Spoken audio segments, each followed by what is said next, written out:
In front of the beam, a large raw brick dome fireplace with an inky black flue darted up the length of the tree trunk, disappearing into the vaulted ceiling.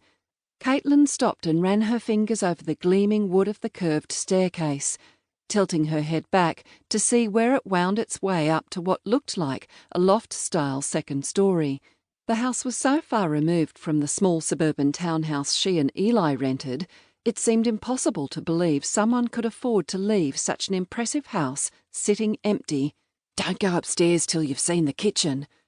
Jace disappeared through an archway, leaving her and Eli alone in the sitting room. For a moment there was silence, bar the sounds of cupboards opening and closing in the other room. Caitlin wanted to get excited about the prospect of spending the weekend in such a stunning home.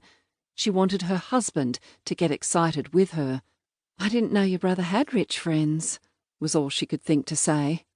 Eli shrugged. "You know Jace." He looked towards the archway where his brother had disappeared. "Everyone loves him."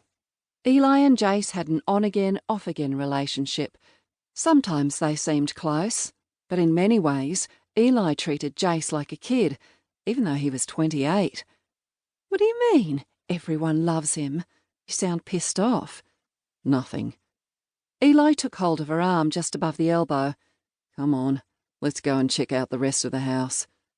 Caitlin hesitated. The windows, set high up in the stone walls, cast zigzags of golden light that didn't quite reach Eli's face, leaving his expression shadowed and unreadable. "Come on." His voice flat again. "Don't you want to see how the other half live?" Caitlin let herself be pulled towards the kitchen, unsure of what she'd thought she heard in her husband's voice.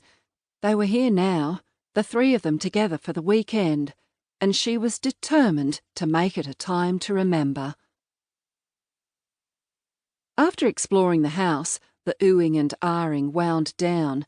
As Jace and Eli carried in the rest of their stuff, Caitlin busied herself transferring the contents of the cooler into the fridge. Apart from a few bottles of water, the shelves were empty. Once more, she found herself wondering why someone would need an enormous double fridge in a holiday house. When you're loaded, why doesn't matter, she thought with a touch of bitterness. The feeling reminded her of her mother, and she immediately pushed it away. She bent and stacked the beers along the top shelf, then stashed the burgers and buns on the rack underneath. Finally, she dropped the salad into the crisper. With plans to drive into Mandurah for lunch the following day, the only other supplies they'd brought were a few packets of chips and some apples.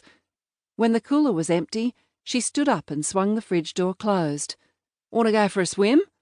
Jace stood in the archway, shirtless and wearing a pair of faded red board shorts hanging low on his hips. His upper body was tanned and muscular from years of working outside. The shock of seeing him appear out of nowhere made her heart skitter. "Jesus, you scared the crap out of me."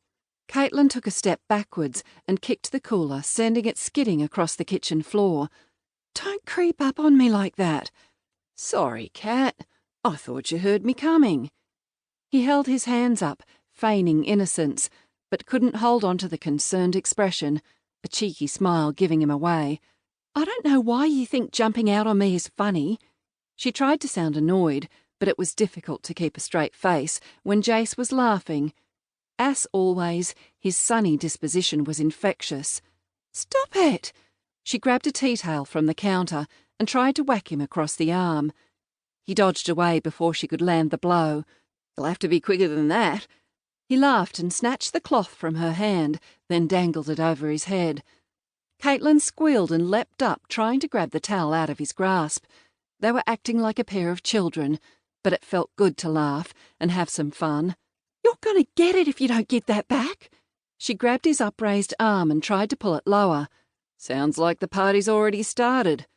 Eli stood in the doorway, a bath towel slung over his shoulder, his mouth drawn back in an amused smile that Caitlin could tell was for his brother's benefit. She let go of Jace's arm and turned back to the fridge, looking for something to occupy her hands. Her eyes landed on the esky. It had slid across the room and hit a narrow door on the far right wall. Making a show of retrieving it and securing the lid,